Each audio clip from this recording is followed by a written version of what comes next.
Okay. Hello, everybody, and welcome to a webinar organized with a joint effort of the Talent Agenda Series, CIPM, Management Transformation, AKMS Consulting, collaborative effort, bringing you, hopefully, an interactive and engaging discussion around the theme of capacity development, particularly in West Africa, but also with a look at the whole continent and a look also in detail the Nigerian market. So I'm Alex Mugan. I'm the MD of Global Career Company. We organize the Talent Agenda Series, and I'm chairing this along with Sylvester Norom from the CIPM, who's joining me shortly. And we're proud, pleased to be joined by Amina Oyagbola from AKMS Consulting and Dr. Wura Abiola from Management Transformation, who are going to be leading our discussion today. So welcome, Wura, welcome, Amina. Thank you. Glad to be here. Pleasure to be with you.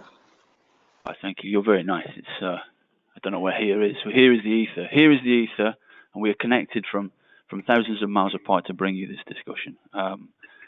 So the way we're going to proceed today, everybody, just so you've got a heads up on how we're going to go ahead, is we're going to, we've got a secret agenda. You haven't seen it. We've seen it. We've practiced. We're going to move through some topics that we've got planned. We're going to hear a lot from Amina and Wura, and we're also going to throw it open to questions as often as we can. So you'll see you've got the option in your menu, dear attendees, to submit questions whenever you like. Please do that, and we'll choose a selection of the questions to put to the panel from time to time. So why don't we just get started with an introduction, Amina and Wura, on you and your roles, what you do, and a little bit about your background so that the people know what experts they're listening to. So who's going first? You.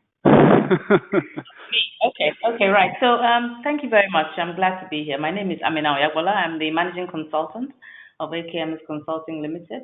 And essentially, if you're looking for a business and management consultant with hands-on operational experience in Nigeria and across Africa to help address your pain points in your organization and help to improve business performance, I think I'm your lady. I was a former, until December 2016, I was a former executive of MTN Nigeria, the leading telco in Nigeria and indeed in Africa. And I've had over 30 years experience across sectors in oil and gas and in telecoms and in banking. My core competency, which is what I started with, was law. And essentially, my management consulting firm enables organizations to succeed and to be more effective by proffering practical people solutions to their most pressing business challenges. So we try to skillfully manage interventions to transform businesses and make organizations understand that essentially from where I sit, human resources is the most important function in any business. Okay. So that's me. I'm a fellow of CIPD, and I have a law degree, a master's from Cambridge, an MBA, and I'm a certified ethics officer as well. How prestigious of you! That's some expertise right there. Other management consultancies are available, I will say that, but great to have you with us. I'm really delighted to get your perspective on this, and delighted to see you joining this discussion. And Wura, could you introduce us a little bit to you and Management Transformation as well? Absolutely. Management Transformation is an organizational development firm. So we've worked with our clients since 1999 to transform their organizations through their people for the benefit of society.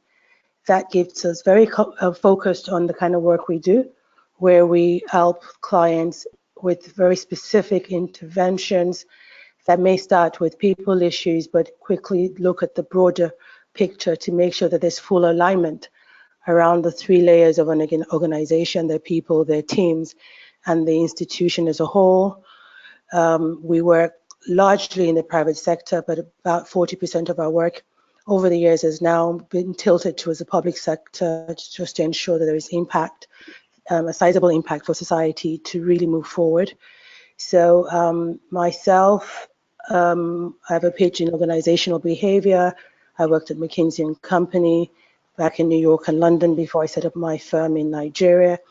And over the years, I've led projects, like I said, in the public and private sectors in Nigeria, Kenya, Cote d'Ivoire, Gabon, Senegal, working on strategy, on people, on processes, on leadership, and most recently on coaching of executives to get them to really build into the space of leadership around personal goals, corporate organizational goals, and the larger societal leadership goals. Okay. A pleasure to be here with you. Oh, thank you. Thank you. It's a pleasure to have you here. And it's fantastic to hear about the wealth of experience that you bring to this discussion. Everybody who's listening, you can see why I'm not going to do much of the talking. I'm going to stay quite quiet. You don't need my point of view. You need Wura and Amina. But we're also keen to hear your point of view. We'd love to hear questions as soon as you've got them. And what we're going to start off with is defining what capacity development actually means. Because everybody I speak to is a slightly different thing, ranging from, I don't know, what is capacity development, through to different definitions and people seeing the responsibility in different areas. So I'd like to start off, if we can, by just defining capacity development. And as well as hearing from Wura and Amina on this, I'd love it as well if anybody who wants to submit in the form of a question their definition of capacity development, and if we see one that really captures it, then we will read that out and credit you. So Amina and Wura, what is capacity development in your minds? Well, Shall I go thanks very first? much. But okay, Wura, you go ahead then. Okay, so let me just help us all with our processes. Can you please always let us know who you would like to take the question first, so we're a no bit problem. more fluid with the responses. I'm duly For me, chastised. capacity development speaks to both the competencies that are required to do work in different areas of an organization, but also very much the capacity in terms of just the quantum of people. We find that many organizations focus on skilling up a handful of people optimally, but then don't ask themselves, what is the right mix of people to do both the complex as well as the essential work? And when we talk about the skill sets, we're talking both, skills that you can certify, you can train in terms of, on-the-job training or through, classroom-based kinds of training, but also skills that you need to coach people through, skills around mindset, attitude, skills about building relationships, which are not necessarily functionally defined. So I would summarize it to say capacity development has to do with that broad set of skilling up your people and ensuring that you have the right combination of people so the work can be done effectively over time in a sustainable manner. Okay. Amina, how does that chime with your view of the definition? Oh, it chimes very, very well. I mean, I agree with that 100%. And what I would just add is that essentially for me, it's to unleash the people power in the organization. That's what it means. Everybody in the organization counts. So, I mean, if a resource is hired into an organization, regardless of level and depth of skill, that resource is important and is contributing something. And whatever that thing is must be delivered, optimally so that the organization can achieve its goals. So for me, capacity building is really about building the existing skills because everybody that comes into the organization already has some skills, some qualifications. Build on the existing skills and knowledge and competencies of the workforce, ensuring that they have the capacity. You enable the resources to ensure that they have the capacity to deliver on their roles and responsibilities that's contained in their job description, and indeed to deliver on their daily tasks and targets. Because as you and I know, in your daily tasks and targets, as you run an organization, some of the things that you're going to have to do would not be contained in your JD necessarily. And then collectively, all of that skill set and knowledge and competency will then pull together to form the core capabilities of the organization. And that essentially then becomes what the organization is good at, that makes and enables the organization to differentiate itself and enables the organization to effectively compete in the marketplace and win in the marketplace against its competitors. So this whole concept of building the individual capability and capacity, which aggregates into the organizational or institutional capacity to deliver on its objectives and also to effectively win in the marketplace, is what it means to me. Okay, thank you for that. And I think I just want to check, Sylvester, are you coming through loud and clear?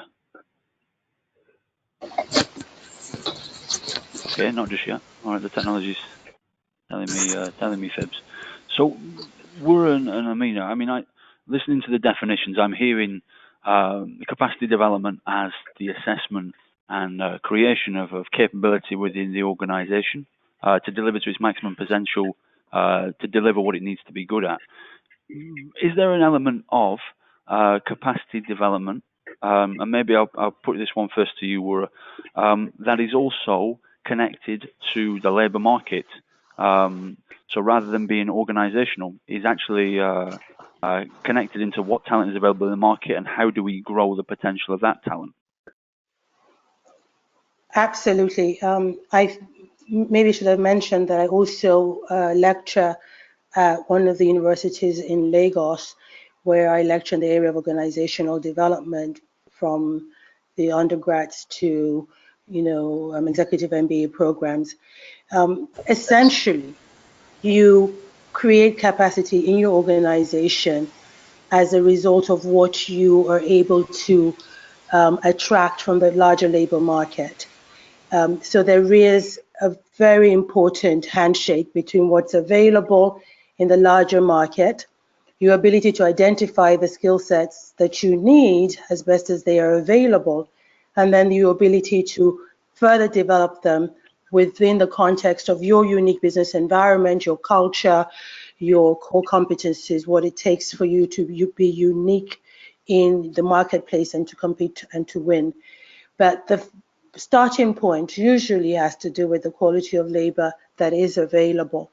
I know a lot of people and I always say this is generational, the previous generation will always say, oh, we were so much better than the next generation and the next generation, but it's not always true. The truth, though, is that each generation changes in terms of the skill sets that they have, in terms of how they're demonstrated, in terms of the skills that people believe are valuable and worth nurturing, both personally and in the context of organizations. So what that means is that the process for identifying the skills that you need and when you require your organization needs to also change. The process for developing talent in the organization will also mature, will evolve over time. What you cannot do is use the same methods, tools, and approaches that maybe worked excellently 10 years ago and ram it on the current conditions, both in terms of the larger labor market and the organizational dynamics. So I do agree that there is a very important linkage. Okay, thank you. And Amina, you led the people function for very large organization in Nigeria. I guess you've come into you've been at the sharp end of that discussion between the people in charge of developing labour markets and the people looking for talent. So what's your experience of that conversation and that dynamic and how that responsibility is traded off between, let's say, government, multilaterals, education, and a large corporate like the kind that you've led people for?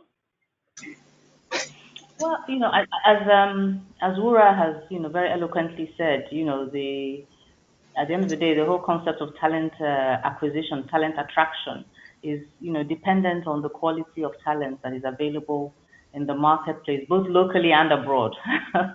I want to mention that. But you know, if we can find what we need locally, then we won't look outside, because it's very expensive to bring talent from abroad. But you know, with the companies that I've worked for, very, very large companies, you find that on two levels. One is that there's certain very basic generic skills that you expect talent coming out of the labor market to have.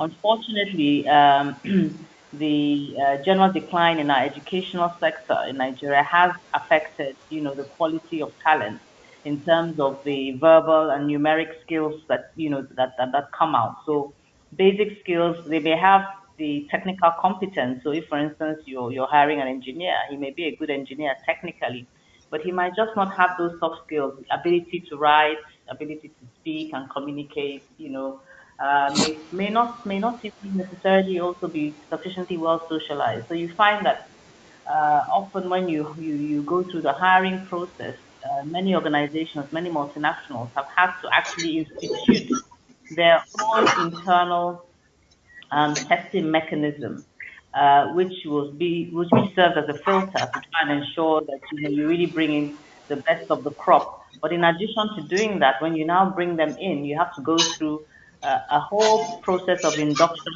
and development to ensure that those skills that they have are refined very, very quickly to bring the skills up to the standard that we require.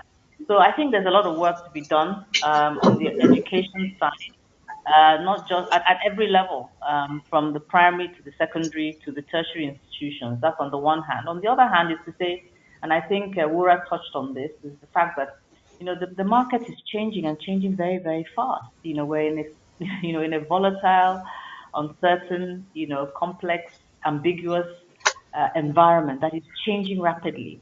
So businesses have also had to adapt and have also have to change.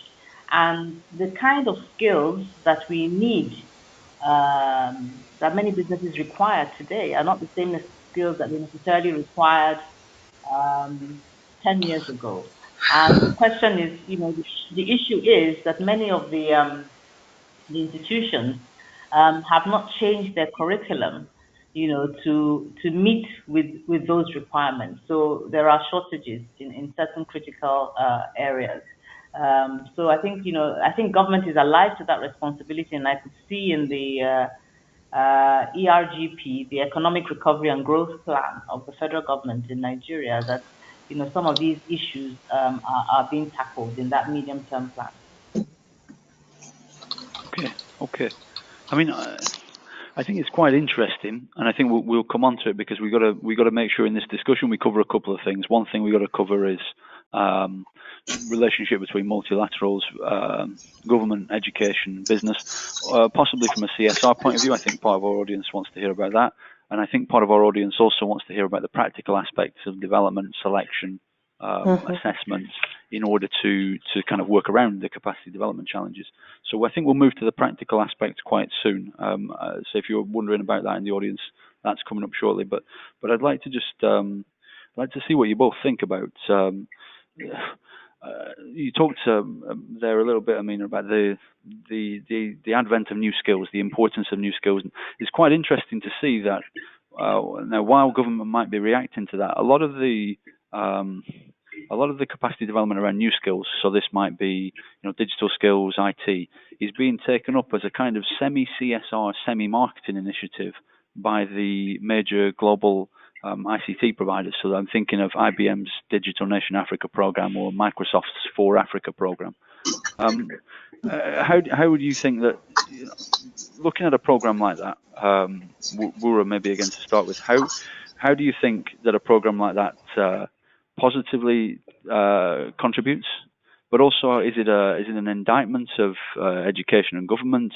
How can business interact with it? Is there is the fact that this is ultimately a Microsoft or an IBM product something that you need to be slightly cautious of, or is it just to be embraced and say it's great that someone's stepping in and doing this? So let me just speak to that, but I wanted to just follow up on Amina's message there. One of the other so-called soft skills that people have underplayed in recent times is language skills. When we talk about foreign languages and the ability to be bilingual, especially in the context of Africa, where we're doing more and more regional trade. And, it just seems, unthinkable that in other parts of the world, there'll be such a dichotomy between the Francophone and Anglophone worlds in terms of trade in West Africa, for example. So I'll come back to that. But with regards to CSR and the role of corporates, I'm going to just be blunt about this. There are very few governments in the world that spend enough on education. Education, both in terms of the traditional subjects of, quantitative language, and such, and certainly on technology and education and technology. There are very few. So I'm going to be more on the pragmatic level to say that regardless of the core motives of many of these organizations in bringing forward these initiatives, governments and, social organizations need to be pragmatic and use those avenues to their advantage. Of course, if we are all hooked to IBM products or Microsoft or whatever, and Microsoft benefits from it, but can we actually learn skills that support the economy today and are progressive skills that can help us embrace new opportunities in the future and at the same time? The answer is yes. And like Amina also said, the sooner we get the young folks comfortable with technology, the sooner they begin to change the definitions of their future, the sooner they begin to rewrite the narrative as to what is possible and are not limited by the narrow conscripts of whatever their parents and their grandparents did. So I'm all for these initiatives. I think that a core element of it is CSR. There might be some corporate and financial benefits at the end of it.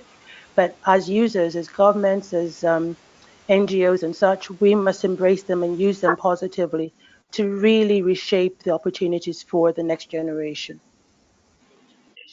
Okay. Okay. Hello, Alex. Hi, Sylvester. No, this is Akpos speaking. Akpos. Fantastic. Yes. My dashboard doesn't tell me. Fantastic. Right. Good. We have also with us joining the panel Akpos Adonkie, everybody, the career manager for Total. So perfect that you've joined us as we're about to step into the part of the discussion about the development of capacity within organizations. Fantastic. Before we move to that, I would love to just read out something from that's been submitted by one of the audience. That's Dr. Solomon Hidero, who has suggested that capacity development is about building people to build the organization, which is beautifully succinct, and I think the part of the conversation that we're going to move to now. Let's do that. And I'd like to go back to you, Amina, just to begin with, around, you mentioned something around assessment and selection, and it seems like a good place to start to look at the practical aspects of capacity development in an organization. You were talking about benchmarking and making sure that that we're fully cognizant of what's coming into the organization so that we know how to build. Yes, yes, but if I may just take a step back, if you don't mind, Sure. to just also talk about CSR and the handshake with government, because that's something I'm very passionate about.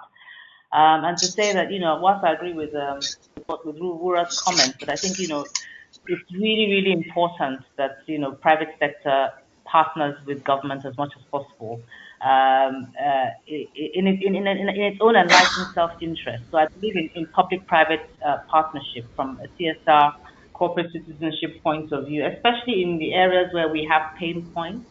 And we know that it's going to take a while for the gaps that exist in the market, in the labor market, to be closed.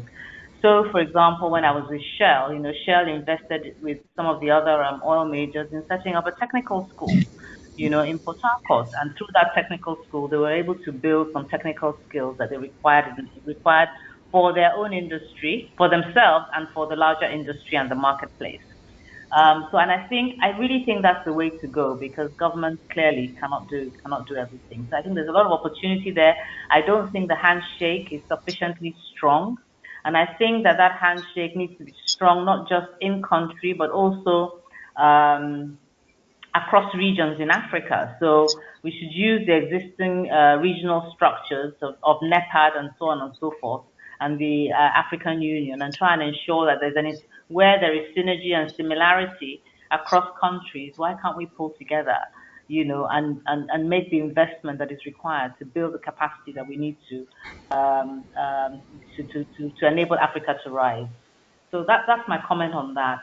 And the truth is that also, just to also add, all the corporate organizations, invest and spend huge amounts of money in one form or the other in CSR activities. So let's be a lot more targeted. That's what I'm trying to say, whether it's in terms of, the sponsorship funds or, if they have a foundation, let's be a lot more targeted in terms of how those funds are utilized to build capacity for our businesses and for our various countries. Back to your question. Well, maybe, Amina, sorry to interrupt. I like that line of discussion. I think talking about targeted investment in initiatives from companies hand in hand, I think it's something we should talk further about. If you don't mind, I think if you've got any, for you, when we're talking about targeted investment, what have you seen that's really worked well? And maybe for the other panelists, I'd like to come to you in a second on this. What sort of targeted investment do you think has worked well in the companies that you've been involved in? Well, I just think that there needs to be a lot more collaboration. So what I saw in the oil sector, in terms of the technical schools that they set up, I think was excellent.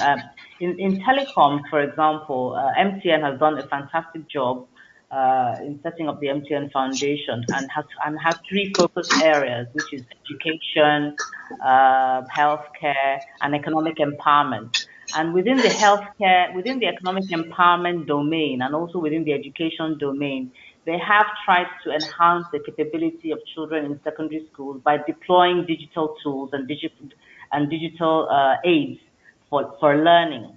But I'm saying that even beyond that, because all of those things, they have impact, but we can have a much, much higher scale of impact. If, for instance, all the telecoms providers come together and say, you know what, why don't we come together and invest in, setting up, a telecommunications academy, which will develop a curriculum that focuses on the areas of need, in terms of the skill sets required in telecoms, or perhaps, supporting the Digital Bridge Institute, to a much larger extent than is currently the case. They support them already, but really, from a collaborative, sector-specific point of view, saying, look, let's sit down, let's have a discussion, let's talk about what our needs are from a macro level for this sector, as it grows, since we're now in a digital age, what are the skill sets that are going to be required? What are the skill sets that are required today?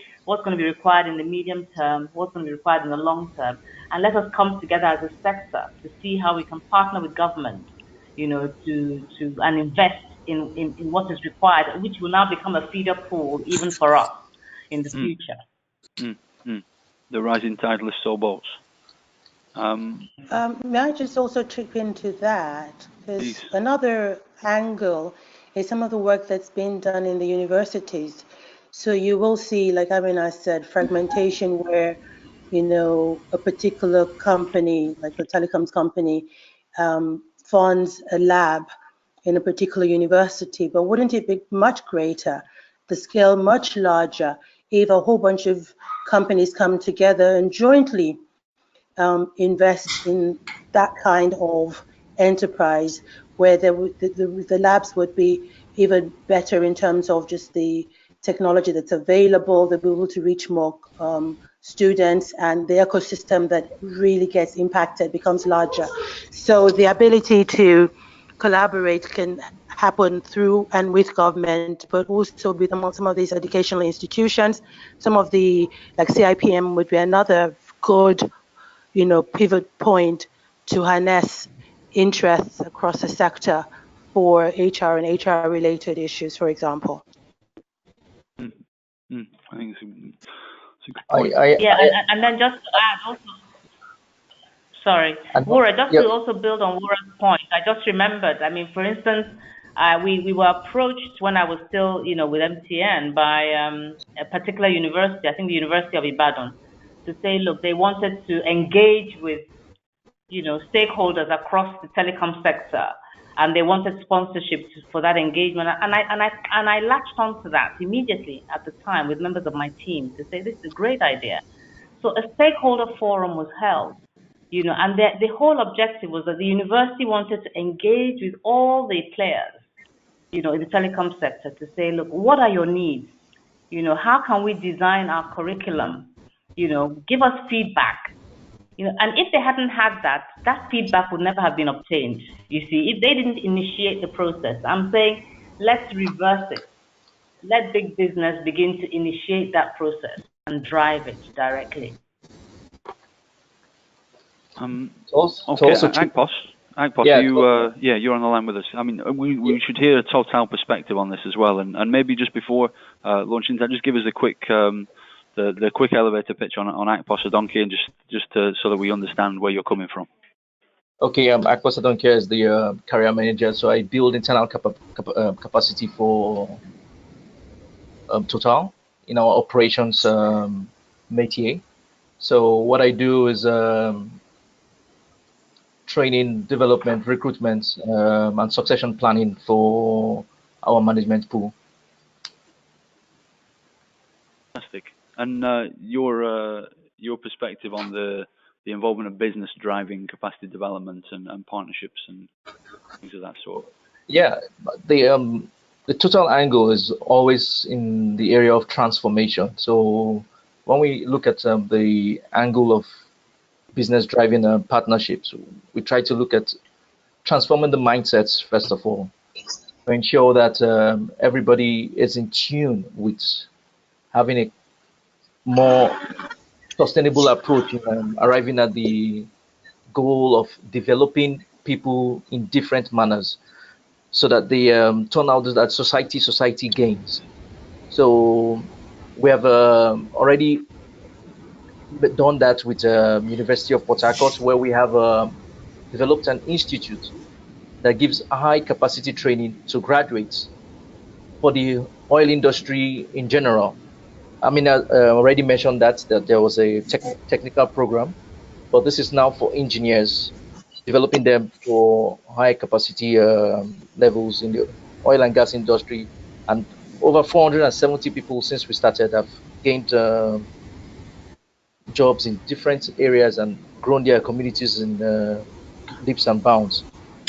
What we've also done in other schools is to set up things like a mining research and development in 4 universities to help the mining industry, so that we can have some better mining skills instead of the raw mining and the effect it has on the environment, to have a sustainable mining culture. And we've partnered with the University of Calabar, University of the African University of Science and Technology in Abuja. So collectively, we're saying yes, run with the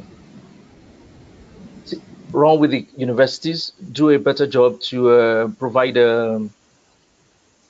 capacity in areas where they would that it would be beneficial for the society in and the companies in the long run. Fantastic. Okay, so some of this, Amina, you mentioned a couple of examples of these types of initiatives.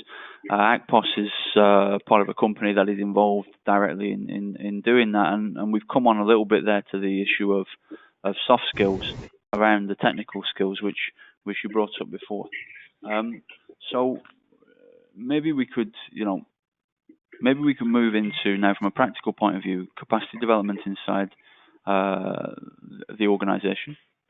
And return to the idea that if we are getting access to talent that's maybe got some of the technical skills we've got, but not all of whether it's the soft skills or whether the technical profile needs to be rounded out, what as organisations, and maybe I take this one over to you, Wura, what as organizations do we need to do in order to develop capacity when it is walking in our door?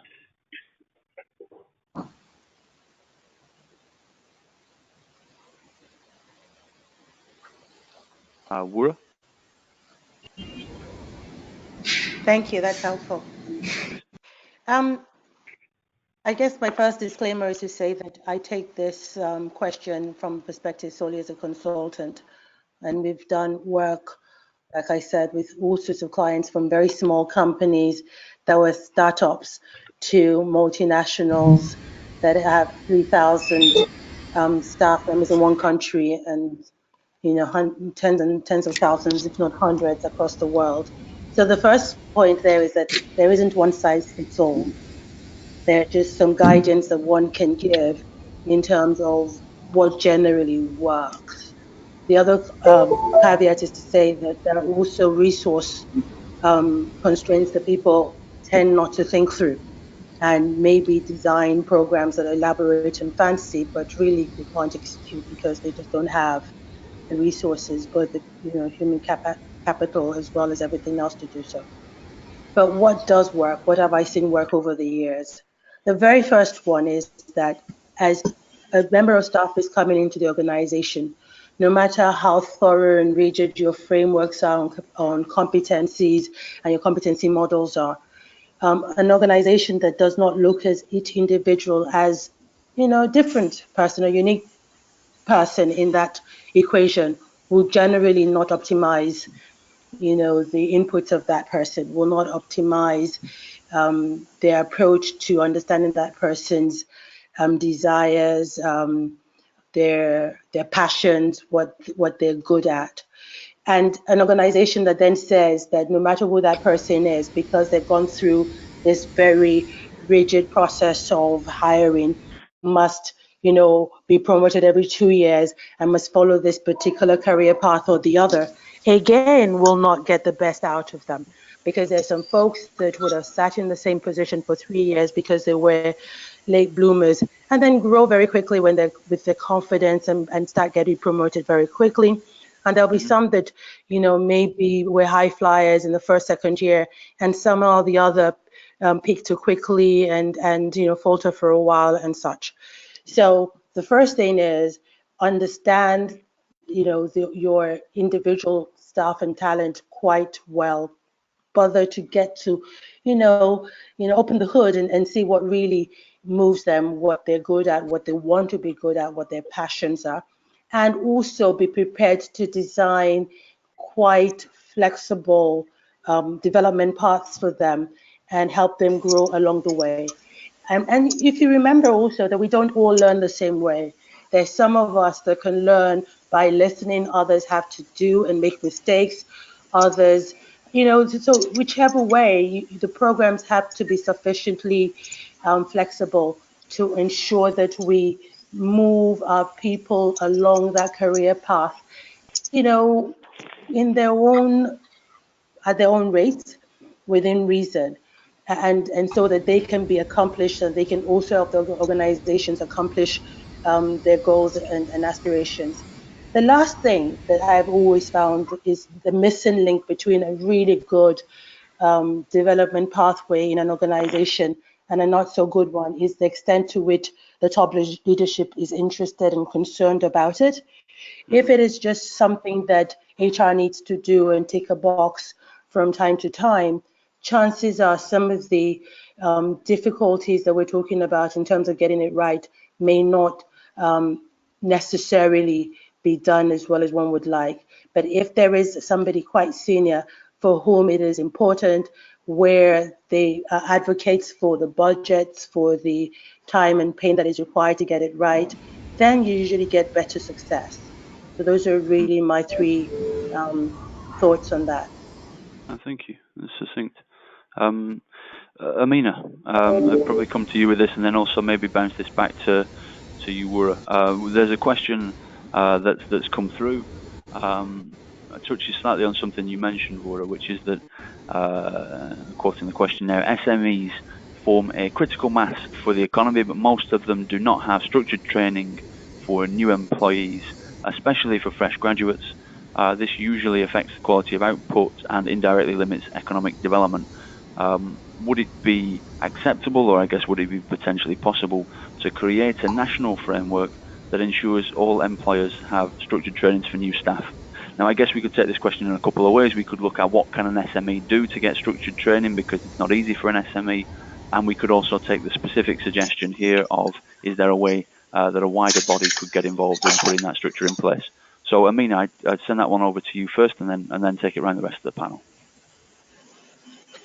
Well, I think I wouldn't. To be frank, the first thing I think I want to say is that whilst structured training for all organizations, SMEs and others is very important, I want to say loudly and clearly that the most significant path to learning is really on the job.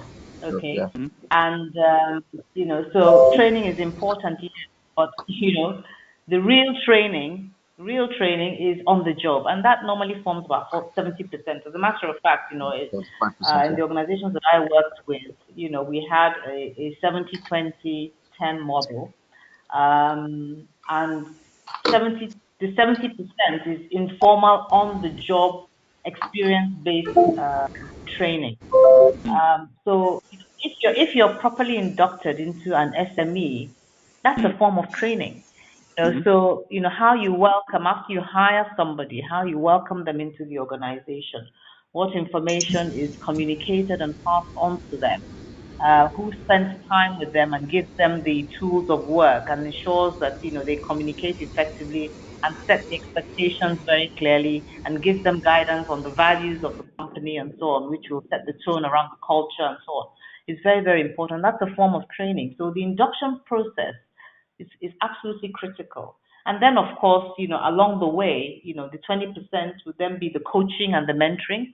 Again, that's not the formal classroom, which again can come from, your supervisors in that domain in the course of work, and trying to develop, the new staff, and exposing them also to digital learning platforms where they can also learn. And really, the 10% is the formal, learning interventions, which are structured courses. So if that's what the participant was referring to, that would be my response. My response is the fastest way to learn is really to shadow, your supervisor.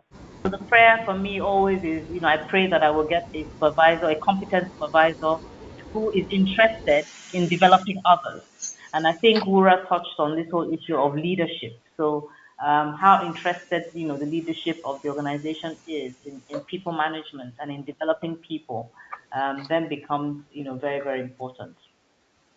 Fair enough. Akpos, have you a view on this idea? Oh yes, I agree with Wura completely in terms of the informal training, which is on the job, which is where you learn the most, and the tutor-led formal training, which is 10%. Coaching and mentoring, very, very important. What we do in my organization is it's the onboarding process is very, very important.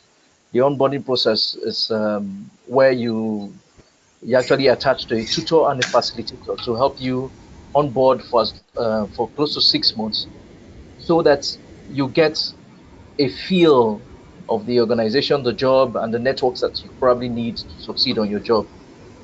Now, in this area also, I can advocate that what the CIPM is doing to help this kind of engagement is to help to train HR practitioners on the right thing to do. So when you want to employ somebody, ensure that there's a job description, ensure that the people spec is put right, and all those other things are done, so that when the induction process starts, the learning curve is very small.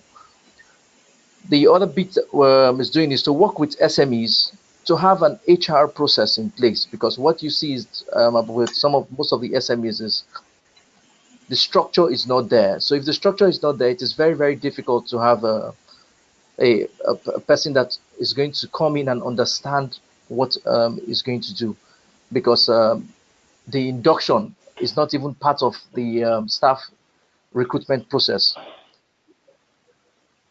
So putting a lot of understanding, a lot of policy, regulation in place in organizations like that, so that one-man businesses can easily develop with time, so that they have this seemingly easy way to get people in and train them properly. So the opportunities are there for us to work a bit more, and the CIPM is working also with universities to ensure that the curriculum for HR management is put in so that when the HR graduates that come up from there, they get to see what's happening. Well, let's Akpos. I mean, it's a good suggestion. At this point, maybe Sylvester Noron from CIPM, I think, has joined us on the line. So, Sylvester, are you hearing me?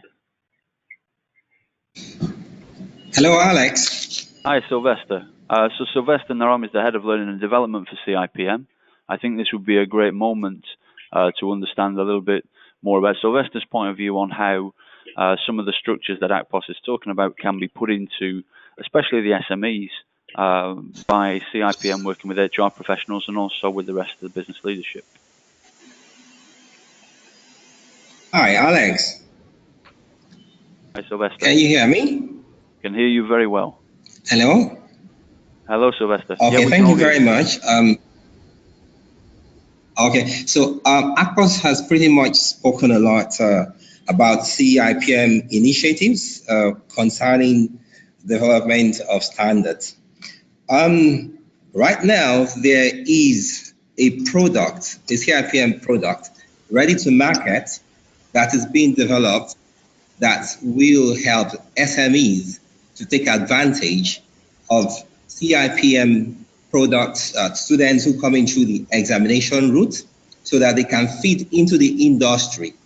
Now, this product ready to market will prepare the new graduates from universities, and it's been done in liaison with the organized business sector, so that fresh from graduation, they get the relevant practical knowledge trainings by onboarding for a period of 1 year to prepare them for the SMEs to take advantage of. So that's one way CIPM is connecting to this. Okay, good to hear that there is an initiative. Wura, can I send this question over to you as well? Absolutely, because I wanted to be a little bit more controversial and maybe effective. We'd spoken earlier around the quality of, skill sets and talent that's available in the general marketplace. I think what I have seen with a lot of the SMEs that I work with is that they do not feel that they can afford to necessarily attract the best talent in terms of some of the basics. So I am controversial because I talk about things like just how to write, grammar and such, some of the things that Amina talked about earlier about how people communicate, how they socialize. So there's those kind of basic fundamental skill sets that are not HR specific that SMEs may need, exposure of their staff to in a very orderly manner. Now, of course, if they leave those classes and they never use any of those tools, they will forget them. We know how that works. You forget everything you learn in a classroom, 80% of it, in the first, 2 days, and then the rest goes away promptly if you don't use it. But just really those standards that you may have expected folks to come out of from, secondary school or university, I find a lot of my SME clients really struggling with that. And some of the things that you then have folks doing is exactly what Amina talked about, which is the online courses that allow you almost like a compliance requirement to go through the fundamentals of communication, of customer service, of risks, depending on what kind of product, what kind of industry that you're working in. And that makes some of these skill set acquisition in the formal setting, awareness, not even acquisition, skill set awareness, almost affordable for the SMEs. But again, if that's where it ends, it's not useful.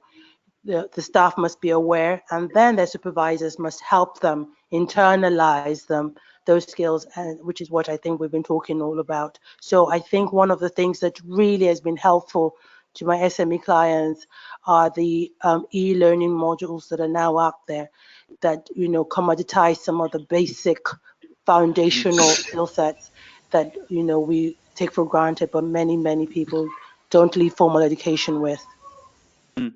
I think that's really interesting. We see it worldwide, the commoditization of access to training. Platforms like Lynda, acquired by LinkedIn. But it's interesting to think about how that works in a specific market context for that slice of the SME market, where the needs are different. So it's one thing to commoditize education around, SEO marketing. It's another thing to be giving people the soft skills to do the basic elements of the job. I think we've got another couple of questions, and the first one is around how can we get in touch with the CIPM to learn about qualifications, which is a very nice question for this CIPM. Sylvester will speak to that just before we close. But an area of the discussion that I think we need to move to now, and I think we moved to it initially. Amina, I'm going to send this question over to you, and that is, there's a couple of people asking around how well trained and developed our leadership. Now, a couple of people on the panel have mentioned mentorship. I think that came up. Amina and Wura, Akpos, you all referenced mentorship and the responsibility of informal training of leadership and management. So, what can we do to build capacity in our leadership and management, Amina? Well, yeah, that's a really, really good question. I really, to be honest with you, I don't think enough is being done by most organizations, even though this is a generalization in that respect, in that regard. Now, even though when I was my time in MTN, got the Investors in People Gold accreditation. So in terms of, people practices, we are doing very well. And as far as I know, there's no other company in Nigeria so far that has been able to get that certification. But having said that, I don't think that enough focus and attention has been paid to the very important question of leadership development.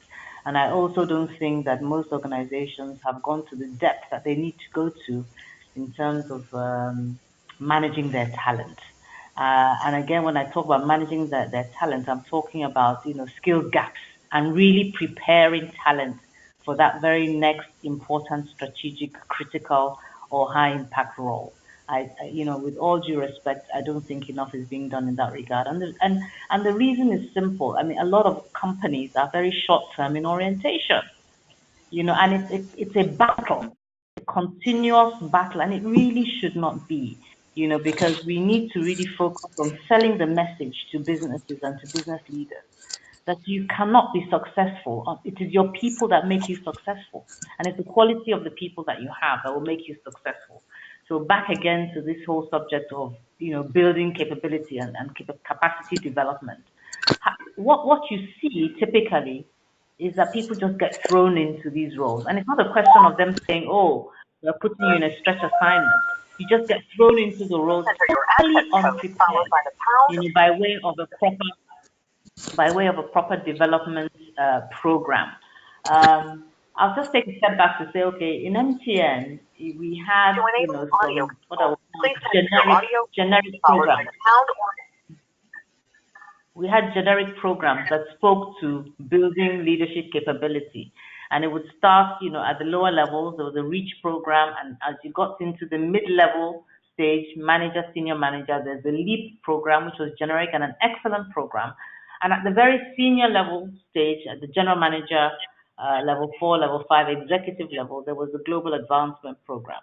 Now, those programs were great, and they stretched, leaders and exposed them externally, to business and to the external environment and to business school theories and concepts, which were great. But, honestly and sincerely, I think that there was still one step that was missing, which was, ensuring that there's a proper handshake between your leadership development program and your talent pool. that handshake was not strong enough, and that needs to be strengthened.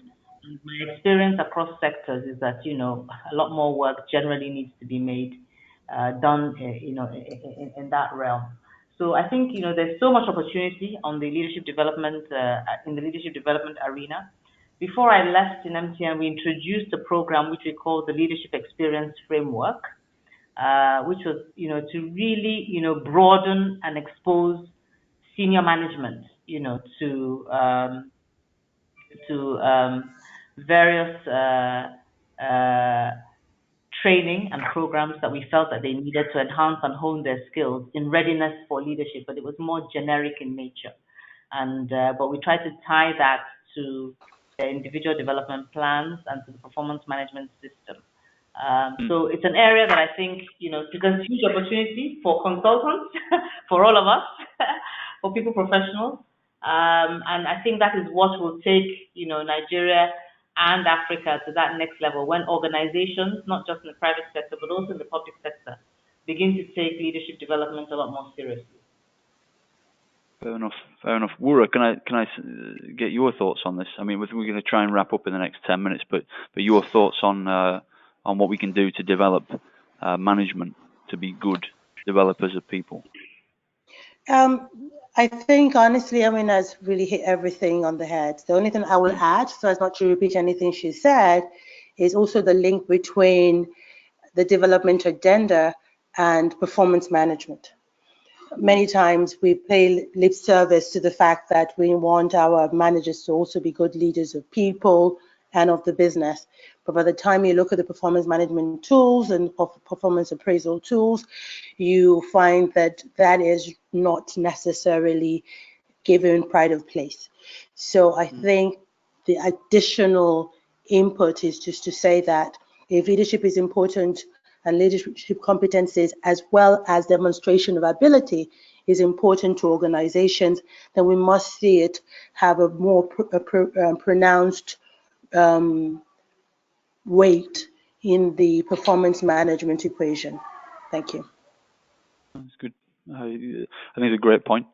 We hear a lot in engagement circles about the effect of good engagement work on creating high-performance organizations. I think it's a really interesting idea to explore the link between good leadership development as part of performance management and high-performing organizations. But over to Akpos, because I mean, from the inside of a major organization that's well regarded for people development, Akpos, have you got examples of the types of programs that you're using that are working for you now? Well, we have a general management program. We have developed internally a management development program, which helps us to identify our skill sets, our pool competencies, and how we want to move people from when they're engineers, because they're very technical companies. So the soft skills you're talking about is very, very important, because most times we move people based on their technical ability, saying they're very, very good, and the soft skills are not put into place on time. But what we've always done is ensure that people are accountable. Why do we look at accountability? Because our organization, it helps to allows our organizations and systems to monitor and learn and also self-regulate, because this will help to adjust behaviors in interaction with those whom they are accountable for. And most times it provides legitimacy for decision making and increases generally transparency and responsiveness. And in our climb, we want to, as much as possible, reduce influence of vested interests. So accountability for us is very, very important, and that helps our management program. Thanks, Akpos. So just before we're coming to the end of our allotted time, but I want to just throw the floor over to Sylvester from CIPM for a moment, just to talk about some of the initiatives that CIPM is engaged with at the moment, and the work that it's doing to develop HR leaders who can be part of this, indeed leading this capacity development in organizations. Hi, Alex. Yeah. Hi, Sylvester. Hi. Okay, we've been talking about leadership development, and which is very key to national development and business development. Building the right leaders. We held a annual program, the Learning Leaders Forum, in February, just recently, and the theme of that meet was changing current paradigms, a new approach to developing leaders for the future. Because here at CIPM, we recognize the fact that we need leaders, real leaders who will drive businesses and ultimately who will drive the nation. Because Nigeria is suffering both at the national level and the business level is suffering from the incapacity of leaders to lead. And in our own ways, we carry out some programs to help encourage leadership development. One of them is the HR Awards, which we carry out to measure world-class standards of practice and encourage HR practitioners to stretch beyond their present limits. And we believe that HR should take the lead in organizational culture development because culture is very key. So without the right culture set, we'll be driving business without the right direction. So these are some of the things we do, and we're having this event in April together with GCC, with you, Alex. That's the Talent Agenda series. We'll be holding at the Radisson Blu Hotel, the 25th and 26th of April. And the topic is capacity development, right, Alex? That's correct, Sylvester. Capacity development in Africa, Talent Agenda series. So that's right. We carry out these cross programs with organizations to buoy up the standards of HR management practice and ultimately develop leadership development. Quite right. Quite right. So I mean, on that, thank you, Sylvester. I mean, we're very pleased at GCC in the Talent Agenda series to be working with CIPM to deliver this content today, but also to deliver the content in April at the Radisson Blu. You're still welcome to attend that session. Those of you who've attended online today, there's information round and about going on about it. All of our panelists today are part of that session. So if I think we've really only scratched the surface. This is too big a topic for 1 hour. That's why we're going to spend a couple of days on it and hear more from Wura, Amina, hopefully Akpos as well, Sylvester, and many more speakers on some of the topics that we've unpacked.